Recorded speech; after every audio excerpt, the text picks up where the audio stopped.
우리가 3주간에 걸쳐서 마태복음 25장에 있는 말씀을 함께 나누고 있습니다. 마태복음 25장에는 세 가지 비유가 나오는데요. 하나는 열처녀의 비유, 기름을 준비했느냐 준비하지 않았느냐를 나타내는 열처녀의 비유, 그리고 주인께서 맡겨주신 달란트에 대해서 어떻게 헌신했느냐를 나타내는 달란트의 비유, 그리고 오늘 본문의 말씀인데 주님께서 이 땅에 두신 주의 몸 형제들을 어떻게 사랑하며 섬겼느냐를 나타내는 양과 염소의 비유입니다. 이 세 가지 비유의 말씀은 단순히 비유가 아닙니다. 왜냐하면 이것은 실제로 일어날 일이기 때문입니다. 예수님께서 재림하실 때 또는 재림하신 직후에 이 땅에 살아남아 있는 그리스도인들에게 일어날 일들을 말씀하시는 것입니다. 물론 이 말씀은 모든 세대의 그리스도인들에게 주시는 말씀입니다. 주님께 속한 자들로 인정받게 될 믿음이 어떤 믿음인지, 또 본인들은 예수님을 믿는다고 생각하지만 주님께 속한 자들로 주님께 인정받지 못하게 되는 믿음은 어떤 믿음인지, 그것을 우리에게 말씀하시는 말씀이기도 합니다. 그래서 우리가 이 세 가지 비유를 통해서 우리의 신앙생활을 돌아볼 필요가 있는 것입니다. 열처녀의 비유는 내가 날마다 죄를 회개하고 죄와 싸움으로 거룩함에 이르는 믿음인가, 이것을 우리에게 말씀하는 것이죠. 달란트의 비유는 내가 예수님을 주님으로 영접했는데 주님을 영접하고 주님을 위하여 사는 인생인가, 이것을 우리에게 묻는 것입니다. 내가 예수님을 주님으로 영접했는데 주님을 따르고 주님을 섬기는, 주님을 위하여 사는 인생을 살고 있는가. 양과 염소의 비유는 예수님을 영접한 사람들이 예수님의 몸인 교회 또는 예수님께서 우리에게 보내시는 사람들에게 어떤 섬김으로 그들을 섬기느냐, 눈에 보이는 사람을 통해서 주님을 섬기는 것을 나타내는 것, 이것이 양과 염소의 비유가 말씀하는 것입니다. 우리가 구원받는 조건은 오직 예수님을 주와 구주로 믿는 믿음입니다. 이 세 가지 비유가 말하는 것은 거룩함에 이르는 것, 그리고 예수님을 위하여 사는 것, 그리고 예수님의 몸인 형제들을 섬기는 것, 이것은 구원의 조건이 아닙니다. 여러분 오해하지 마십시오. 기름을 준비하는 것, 예수님을 위해서 사는 것, 이거는 구원의 조건이 아니에요. 이거는 구원의 조건이 아니라 구원의 열매입니다. 구원의 조건은 오직 믿음입니다. 그러나 그 믿음이 살아있는 믿음이냐를 어떻게 알 수 있습니까? 살아있는 믿음은 반드시 이런 믿음의 삶을 살게 돼 있다는 거예요. 그게 기름을 준비하고 예수님을 주님으로 모셨으니까 주님을 위하여 사는 인생을 살고, 또 주님을 사랑하게 되니까 예수님의 몸인 교회, 형제들을 사랑하게 되는 것입니다. 그래서 구원의 열매는 결코 구원의 조건이 아닙니다. 이것을 오해하시는 분들이 참 많습니다. 구원의 열매는 구원의 조건이 아닙니다. 그러나 구원의 열매가 없다 그러면 그 사람에게서 참된 구원이 일어났다는 증거는 없는 것입니다. 또 구원의 열매는 그 사람이 구원을 받아서 지금 영생으로 들어가는 믿음의 길을 걷고 있다라고 하는 증거가 됩니다.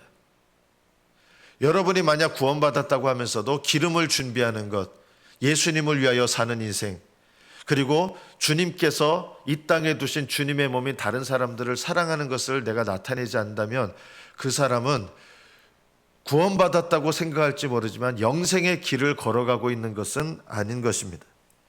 요한일서 3장 14절에 보면 우리는 형제를 사랑함으로 사망에서 옮겨 생명으로 들어간 줄을 알거니와, 형제를 사랑하는 것이 구원의 조건은 아닌데 내가 사망에서 옮겨져서 생명으로 옮겨졌다는 것을 어떻게 합니까? 형제를 사랑하는 것을 통해서 알게 된다는 것입니다. 사랑하지 아니하는 자는 사망에 머물러 있느니라. 형제를 사랑하지 않는 사람은 여전히 사망에서 생명으로 옮겨진 게 아니라 사망에 머물러 있는 상태라고 하는 것입니다. 그래서 눈에 보이는 형제를 사랑하지 않으면서 하나님을 사랑할 수가 없습니다. 믿기만 하시는 분들은 영생에 들어가기가 어렵습니다. 구원받는 것은 믿기만 하면 구원받습니다. 그러나 믿기만 하는 믿음으로는 영생에 들어가기가 어렵습니다. 왜냐하면 예수님을 주님으로 영접하죠. 그러면 성령으로 거듭나게 됩니다. 성령으로 거듭나게 되면 새로운 본성을 갖게 됩니다. 새로운 본성이 어떤 본성입니까? 죄를 미워하게 됩니다. 그래서 죄를 범했을 때 죄를 미워하는 본성이 있기 때문에 회개하게 됩니다.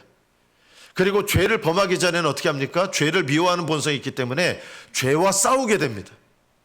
죄를 회개하는 것과 죄와 싸우는 것, 이것이 죄를 미워하는 본성, 거듭난 자의 본성에 속한 것입니다. 성령을 받아서 새로운 본성을 가지면 죄를 미워하고 회개하고 죄와 싸우게 되는 것입니다. 또 하나 본성이 있는데 어떤 본성을 갖게 되느냐? 예수님을 닮고 싶어 해요. 여러분 마음속에 난 예수님 닮고 싶다 이런 소원이 있으십니까? 여러분 어렸을 때 애들은 부모님을 닮고 싶어 하는 거 있거든요. 저는 저희 아버지께 좋은 것도 배웠지만 별로 안 좋은 것도 배웠어요. 저희 아버지는 이제 나중에 제가 복음전에서 예수님을 믿었지만 그전에는 예수님을 안 믿으셨거든요. 저희 아버지는 늘 담배를 피셨습니다. 저는 어렸을 때 그걸 보면서 아버지를 본받고 싶은 거예요. 나도 모르게. 그래서 아버지가 그 참 안 좋은 교육이었는데 지금 생각하면 담배를 가져오라 그러면 제가 담뱃불을 붙여드립니다. 한 4모금 5모금 빨고 좋은 걸 본받아야 되는데 저희 아버지가 담배 피는 모습을 보면 그 어린 마음에 그 담배 피는 아버지 모습을 보면서 아버지처럼 담배를 피면 나도 어른이 된다고 하는 그런 마음 때문에 이 속으로 삼킨 건 아니에요. 왜 우리 아버지 왜 이렇게 매캐한 거를 입에 물고 담배를 피는지 이해가 안 됐지만 아버지처럼 하면서 저는 어렸을 때 벌써 담배를 피운 사람이에요. 5살 때부터. 또 저희 아버지는 술을 잘 잡수셨습니다. 그래서 저희 아버지가 일주일에 한 3-4번씩 동네 밀주, 그때는 쌀로 막걸리 담으면 걸렸거든요. 웬 밀주 만드는 데 가면은 몰래 쌀 막걸리 만들면 그 할머니가 어디서 나와가지고 문도 조그매요. 거기 들어가면 엄청나게 큰 항아리에 쌀 막걸리 담근 거 그렇게 사오는 거예요. 그러면 집에 가면서 마시는 막걸리 주전자 들고 오면서 집에 가면서 마시고 별로 그렇게 맛은 없었어요. 왜 어른들은 이렇게 맛없는 걸 먹는지 이해가 안 되지만 아버지 흉내를 내고 싶은 거예요. 성령을 받으면 예수님을 닮고 싶고 예수님처럼 되고 싶고 예수님처럼 살고 싶은 마음이 들게 돼 있습니다. 이것이 새로운 본성입니다. 예수님을 진정으로 주님으로 모시게 되면 예수님께서 사랑하시는 사람들도 사랑하게 돼요. 예수님을 사랑하여 섬기게 되면 예수님께서 기뻐하시는 일을 하고 싶어집니다. 여러분 예수님을 섬기는데 어떻게 섬깁니까? 예수님 눈에 안 보이잖아요. 예수님을 섬기고 싶은데 어떻게 섬겨요? 사실은 대부분 눈에 보이는 교회 생활 속에서 또 눈에 보이는 형제들을 섬김을 통해서 보이지 않는 예수님을 섬기게 됩니다. 그래서 보이지 않는 예수님을 난 예수님 종이잖아요. 종이 된 마음을 가지고 형제들을 섬기는 거예요. 이게 우리의 영생에 이르는 일에 있어서 너무나 중요합니다. 여러분, 교회 형제들, 사랑스러운 사람들을 사랑하는 것은 사랑이 아닙니다. 그거는 당연한 일이에요. 아니, 사랑스러운 사람 사랑하는 게 무슨 사랑입니까? 그건 당연한 거고 힘도 하나도 안 들어요. 여러분, 내가 좋아하는 여자 좋아하는 거 힘들어요? 안 힘들어요? 안 힘들어요. 그거는 성경이 말하는 사랑과는 좀 달라요. 성경이 말하는 사랑은 어떤 사랑이냐? 내가 사랑스러워서 사랑하는 거는 그냥 당연한 거지, 성경이 말하는 사랑은 좀 차원이 달라요. 내가 싫어해요. 싫어하는데 주님의 사랑으로 사랑하는 거, 이거는 사랑이에요. 꼴보기 싫어요. 꼴보기 싫은데 주님을 사랑하는 마음으로, 내가 종의 마음으로 그 사람을 섬겨요. 이거는요, 주님의 사랑으로 섬기는 거예요. 주님께서 이런 사랑을 우리에게 배우라라고 하시는 거예요. 그래서 예수님을 사랑하는 그 마음과 믿음을 어디서 나타내게 하시느냐? 교회에서 나타나게 했어요. 이 교회는요, 내가 사랑하고 싶은 사람 양만 있는 게 아니라 사랑하고 싶지 않은 염소 같은 사람들도 있어요. 염소의 특징이 뭔지 아십니까? 염소는 잘 들이박아요. 물론 양도 잘 들이박는데 상징적으로 말하면 그렇다는 거예요. 교회에는 염소 같은 사람이 있어야 돼. 나에게 염소 같은 사람이 누굴까요? 나를 들이박는 사람, 내 승질을 건드는 사람.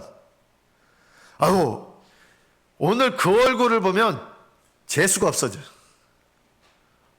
오늘 그 얼굴을 보면 기분이 나빠져요. 그런 사람을 교회 안에 두시는 거예요. 그런 사람이 제일 먼저 어디 있는지 아세요? 여러분, 집에 아마 대부분 있으실 거예요. 집에요. 집에 여러분이 사랑하기 싫은 사람이 있을 거예요.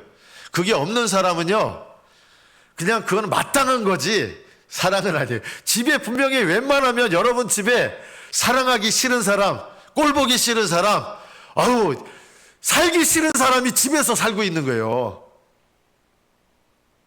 그런데 왜 우리 집에 그런 사람이 있는지 아세요? 그런 살기 싫어하는 사람을 사랑으로 섬기며 살라고 나에게 우리 집에 그런 사람을 두시는 거예요. 그런 사람을 내가 섬기는 게 바로 성경이 말하는 사랑이에요. 여러분 집에서 사랑받을 만한 사람을 사랑하는 거 하나도 안 힘들어요.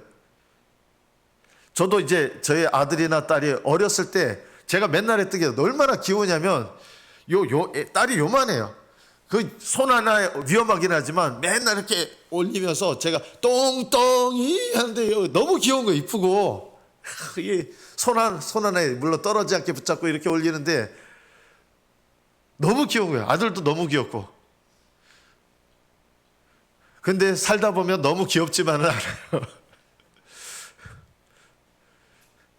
제가 지금까지 누군가를 대하면서 제 가슴을 뛰게 한 사람은 제 아내입니다.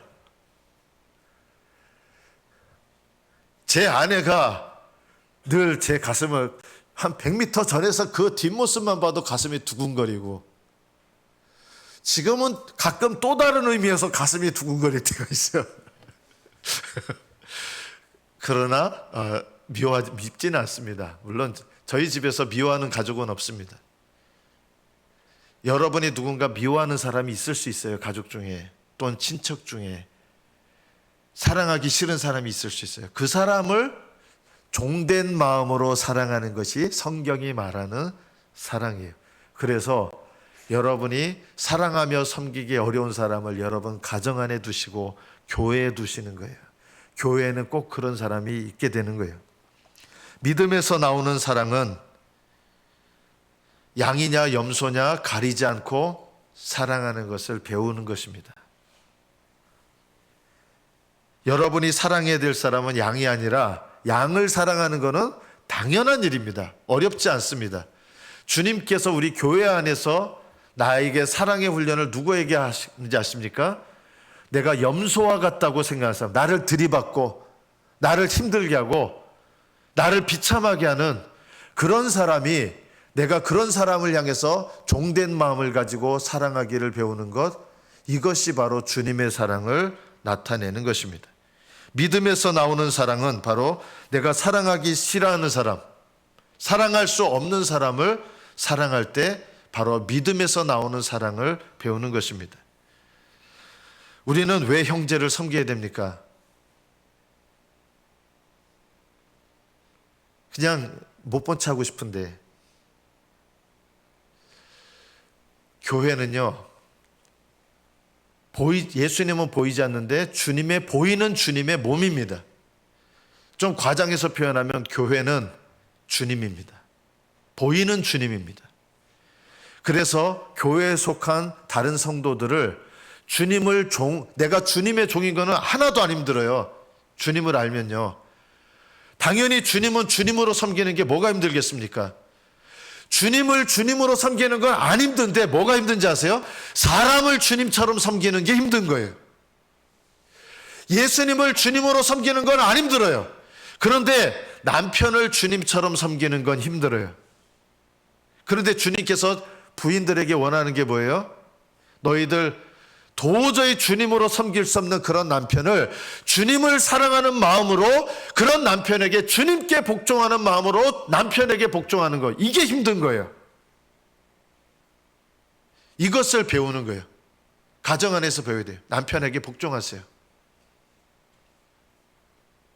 제가 이런 말을 할 때 아직도 남편한테 복종하세요 이러면 훅 올라오면 아직 깨질 게 많아요. 아직 주님을 섬기는 사랑의 훈련이 덜 되신 거예요. 남편들이요, 아내에게 복종하십시오. 남편이 가정의 머리인데 복종합니까? 예, 복종해야 됩니다. 피차 복종하라 그랬습니다. 가정에서 머리 됐다는 것은 섬기는 종의 머리라는 뜻입니다. 그래서 남편들은 아내에게 복종해야 됩니다. 성경은 아내가 남편에게만 복종하는 게 아니라 남편도 아내한테 복종하는 것입니다. 남편은 복종해야 됩니다. 아내도 복종해야 됩니다. 상대방에게 복종을 강요하지 마십시오. 하나님은 내가 누군가에게 복종하는 것을 명령하셨지, 누가 나한테 복종하기를 기대하거나 명령하지 말라고 하셨습니다. 복종을 강요하지 마십시오. 그것은 이미 잘못된 것입니다.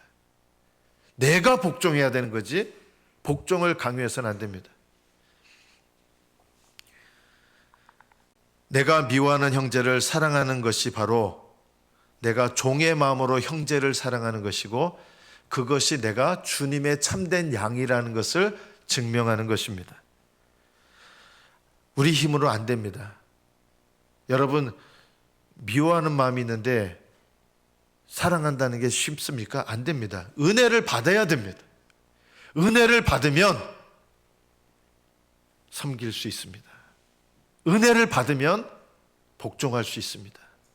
은혜를 받으면 사랑할 수 있습니다. 반대로요, 사랑하면서 은혜를 받습니다. 복종하면서 은혜를 받습니다. 내가 낮아지면서 은혜를 받습니다. 둘 다가 다 성경의 진리입니다. 은혜를 받으면서 내가 할 수 없는 일을 하는 것 중에 하나가 바로 미워하는 형제를 사랑하는 일입니다.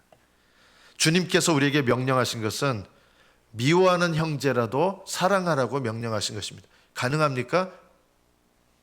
아니, 미워하는데 어떻게 사랑합니까? 할 수 있습니다. 여러분, 미워하면서도 여전히 사랑할 수 있습니다. 주님께서 요구하신 사랑은 미워하는 마음을 없애버리라고 요구하신 게 아니에요. 미워하는 마음이 안 없어져요, 잘요. 여러분, 미워하는 마음 없애려고 하는데 없어지던가요? 누군가 미워하는 마음인데 이러면 안 되는데, 이 미워하는 마음 없애고 싶은데 안 없어져요. 왜 안 없어지는지 아십니까? 여러분, 누군가를 미워하는 마음 하나님께 없애달라고 해서 없어지는 게 아니라 어떻게 해야 없어지느냐? 미워하는 마음을 여전히 갖고 있지만 행동을 통해서 그 사람을 사랑하는 행동을 하셔야 돼요. 순종이에요. 주님께서 우리에게 요구하시는 사랑은 미워하는 마음을 없애라고 하신 게 아니라 미워하는 마음을 갖고 있음에도 불구하고 사랑으로 복종하고 섬기라는 거예요. 그러면 주님께서 그 순종과 복종을 통해서 내게 미워하는 마음을 없애주시는 은혜를 베푸시는 거예요. 그래서 미워하는 마음이 안 없어져서 제가 사랑하지 못하겠습니다. 말이 안 되는 거예요. 주님께서 우리에게 요구하시는 것은 미워하는 마음이 있음에도 불구하고 그 사람을 내가 종의 마음으로 사랑으로 섬기는 행동을 하라는 것입니다. 주님께서 사랑하라는 말은 행동이지 마음의 상태가 아니에요. 행동을 하면 바뀝니다. 행동을 하면 은혜를 베푸시고 미워하는 마음이 사라지는 거예요. 순서가 잘못되면 안 돼요. 미워하는 마음 없애주세요. 그러면 사랑하겠습니다. 이게 불순종이에요. 여러분은 양 같은 성도입니까? 염소 같은 성도입니까? 양과 같은 성도들은요, 주님께서 마지막 때 너는 내 참 양이다 하는 게 놀래요. 왜 놀랍니까? 양과 같은 성도들은 오히려 내가 얼마나 주님 말씀대로 살지 못하는지, 물론 행실로 주님께 순종합니다. 그러나 내 마음 가운데 온전히 주님께서 기뻐하시는 마음으로 순종치 못하는 내 부족함을 보는 거예요. 또 은혜를 받는 사람들이기 때문에 내가 주님을 위해서 이만큼 했습니다 생각하는 게 없어요. 그냥 부족한 거 부끄럽고 이래요. 자기의 공로를 생각하지 않습니다. 열심을 다해서 수고하지만 내가 영생을 얻을 만한 어떤 마땅한 일을 했다고 생각하지 않습니다. 그래서 주님께서 칭찬하시는데 이렇게 얘기하는 거예요. 주님, 저는 주님께서 그렇게 칭찬하실 만한 그런 인생을 살지 못했습니다. 오히려 이렇게 겸손하게 이야기하게 돼요. 고린도전서 15장 10절에 보면 사도 바울이 이렇게 고백합니다. 그러나 내가 나된 것은 하나님의 은혜로 된 것이니 내게 주신 그의 은혜가 헛되지 아니하여 내가 모든 사도보다 더 많이 수고하였으나 내가 한 것이 아니요 오직 나와 함께 하신 하나님의 은혜로라. 열심히 섬긴 것 같은데 내가 한 게 아니라 하나님이 하셨습니다. 주님이 하셨습니다. 이렇게 고백하게 되는 거예요. 오히려 염소와 같은 성도는 조그만 거 해놓고 내가 대단한 거 했다고 생각해요. 그래서 예수님께서 너희는 나를 섬기지 않았고 나에게 베풀지 않았고 나를 가볍게 여겼다. 제가 언제 그랬습니까? 이렇게 되는 거예요. 둘 다 말이 똑같아요. 양과 같은 성도는 주님께서 네가 나를 섬겨줬구나, 네가 나를 사랑했구나, 주님 제가 언제 그랬어요? 이렇게 되고, 염소와 같은 사람도 똑같이 하게 돼. 아니 제가 언제 그랬어요? 이렇게 되는 거예요. 제가 언제 주님 안 섬겼어요? 제가 언제 주님을 몰라라 했습니까? 그러자 주님께서 염소와 같은 사람에게 너의 주변에 네가 사랑으로 섬겼어야 될 그 사람에게 너는 그 사람을 밉다고 외면했지 않냐? 너는 네 자녀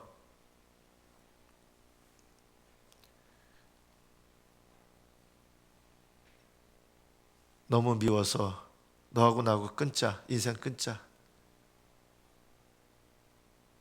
여러분, 끊고 싶은 그 사람을 사랑하는 것이 종의 마음으로 사랑하는 거예요. 나 당신하고 도저히 못 살겠어. 끊어. 나 도저히 못 살겠어. 도저히 못 살겠는 그 사람하고 그 사람을 사랑으로 섬기면서 같이 사는 것이 성경적인 사랑이에요.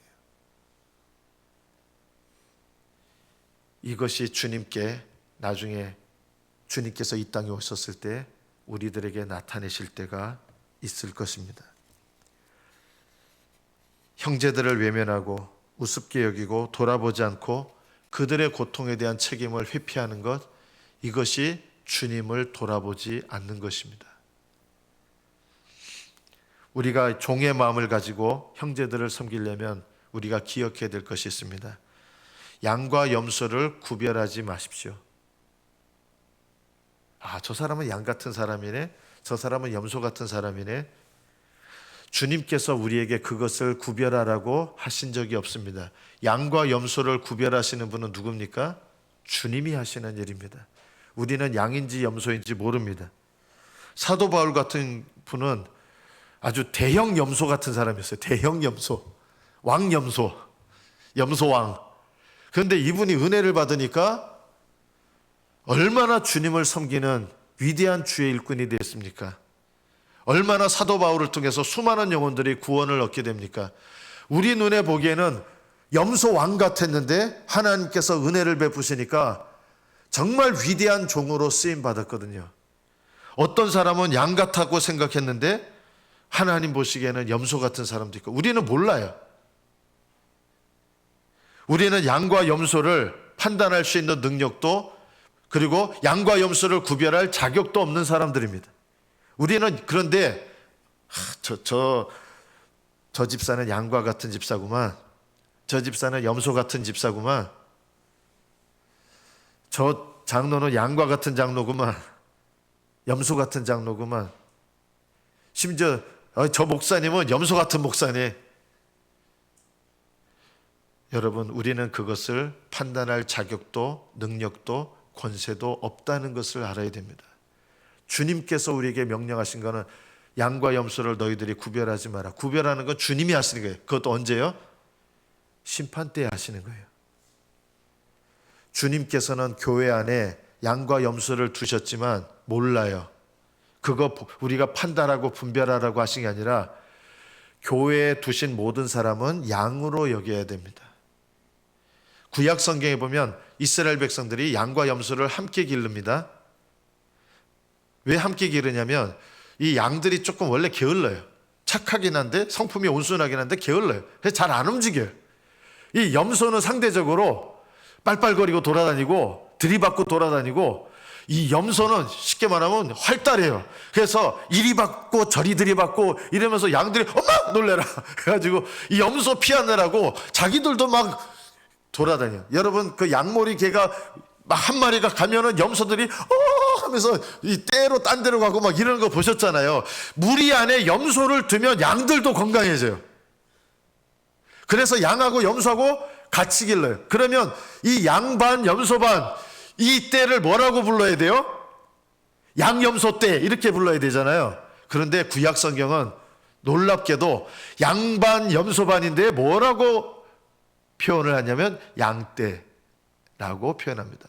구약 성경에 나오는 나의 양떼 할 때, 양떼는 양과 염소가 함께 있는 떼예요. 그럼 양염소 떼 하면 되는데 양염소 떼라고 안 하고 양떼라고 하시는 거예요. 그건 무슨 말이냐? 하나님께서 내 주변에 두신 모든 성도들, 가족들은 네가 양으로 여겨라는 것입니다. 앞만 봐도 저건 염소인데요? 아니에요. 양으로 여기라는 것입니다. 네가 사랑해야 될 사람이라는 것입니다. 우리 교회는 이것을 훈련해야 됩니다. 다 훈련하셔야 됩니다. 내 주변의 모든 성도들을 양으로 여기시기를 축복합니다. 양으로 여겨야 될 첫 번째가 누굴까요? 우리 교회에서 양으로 여겨야 될 첫 번째가 누굴까요? 예, 담임 목사입니다. 담임 목사를 사랑하시기를 축복합니다. 우리 담임 목사는 염소 같은 목사님인데 그렇게 판단하지 마시고 우리 담임 목사님은 내가 사랑해드려야 될 양이다. 목사는요, 성도들을 볼 때 어떻게 해야 돼요? 이분은 염소 같은 성도네, 이렇게 하면 이거는 오히려 염소 같은 성도라고 보면서 그 사람을 미워한다 그러면 이 사람이야말로 누구예요? 오히려 이 사람이 염소인 거예요. 야, 이 사람은 염소 같은 집사네 하면서 그 사람을 내가 밀어내요. 그렇게 남을 염소라고 판단하면서 밀어내는 사람이 염소와 같은 신앙이에요. 내가 양 같은 신앙이 되려면 내 주변에 있는 모든 사람들을 예수님을 섬기는 종의 마음으로 그 성도들을 양같이 여기고 섬기라는 겁니다. 우리 교회는 이것을 배워야 됩니다. 여기에 계신 여러분 모두요, 다른 성도들을 양으로 섬기시기를 축복합니다. 그러려면 내가 예수님을 섬기는 종의 마음을 가져야 섬길 수 있습니다. 모든 성도들이 각자가 다 배워야 됩니다. 모두 배워야 됩니다. 우리는 이것을 잘 배우지 못했습니다. 그래서 양인 것 같은데 염소를 들이박는 걸 본받아서 염소처럼 들이박아요. 제가 오늘 유튜브 보니까 고양이가 한 마리가 있는데 개들 틈에서 너다섯 마리 개들 틈에 살다 보니 고양이가 고양이처럼 행동을 하는 게 아니라 개처럼 행동을 해요.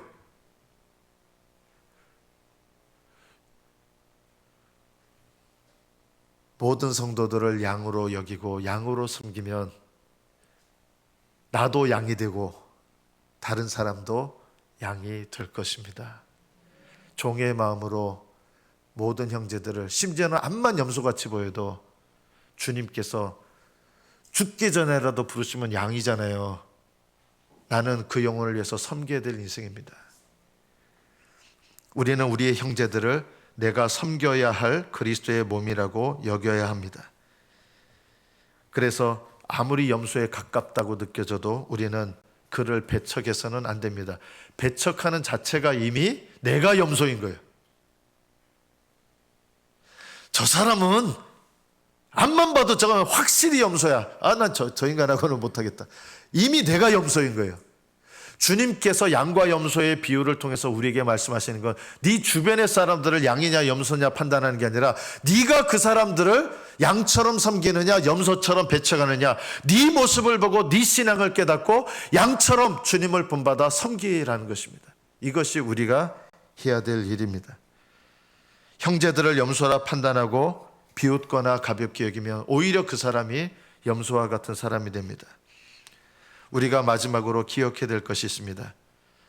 오늘 이 양과 염소의 비유는 사실은 언제 일어날 일이냐면요, 7년, 마지막 때 7년 대환란이 일어나고 그 7년 환란이 끝난 다음에 주님께서 재림하셔서 그 7년 환란 중에 다른 성도들을 어떻게 섬겼는지, 이 7년 환란 때는요 어떻게 되는지 아십니까? 살기가 힘들어요. 그리고 목숨이 왔다 갔다 해요. 그래서 7년 환란 때 어떤 일이 일어나냐면 형제가 형제를 밀고 해서 팔아먹어요. 어디에서 예배 드리는지 팔아먹어요. 누가 그리스도인이라고 하는지 알려줘서 감옥에 끌려가게 만들어요. 그 정도로 어려운 시대가 7년 대환란 때예요. 우리에게 어떻게 적용이 됩니까? 여러분의 삶 속에서 여러분 가족 때문에 아무리 힘들어도요, 여러분이 양이 되시기를 축복합니다. 교회도 힘들 때가 있어요. 힘든 상황에서 여러분이 다른 사람들을 향해서 양이 되시기를 축복합니다. 환난을 겪을 때 주님께서 특히 우리에게 환난을 주실 때 그 환난 가운데서 너는 양이냐 염소냐, 이것이 너무 중요한 거예요. 우리는 형제를 섬길 자로 부름을 받았습니다. 교회는 예수님의 몸이고 그래서 우리는 형제들을 섬기는 것입니다. 건물을 섬기는 게 아니라 부름받은 사람들을 섬기는 것입니다. 어떤 분들은 이런 분들이 있습니다. 교회가 썩었다. 교회가 썩었어. 교회가 썩어서 멀리해요. 그러면 내가 염소가 되는 거예요. 양은 어떻게 하는지 아십니까? 교회가 썩었다고 느껴지면 그것을 내 책임으로 여기고 울면서 부르짖기 시작합니다. 그 썩어 있는 것을 비난하는 것이 아니라 하나님 앞에 매달리며 울며 기도하는 것입니다.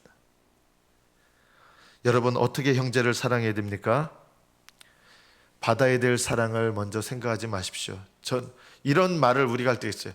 누구는 사랑이 없어. 또 우리 교회에 이런 말을 할 수도 있을 거예요. 우리 교회는 너무 사랑이 없어요. 그런 말 하지 마십시오. 우리 교회 사랑이 없어 하고 말하면서 나도 우리 교회, 사랑 없는 교회를 멀리 한다면 내가 염소가 되는 거예요. 사랑이 없어, 누구는 사랑해, 이게 아니라 내가 사랑해야 될 양이 되는 것, 이것이 양과 염소의 비유가 우리에게 말씀하는 것입니다. 우리 교회 사랑이 부족하다면 내가 우리 교회에서 사랑을 나타내는 양이 되겠습니다. 이렇게 헌신하시기를 축복합니다. 이것이 이 양과 염소의 비유를 올바르게 읽는 것입니다. 받는 것보다 더 복된 것이 주는 것이 복됩니다. 사랑을 받는 것은 좋은 일이지만 하늘나라에서 상은 아무것도 없습니다. 그러나 사랑을 주는 것은 복이 있습니다. 하나님께서 상을 베푸실 것입니다. 그래서 주는 것이 받는 것보다 더 복이 있습니다.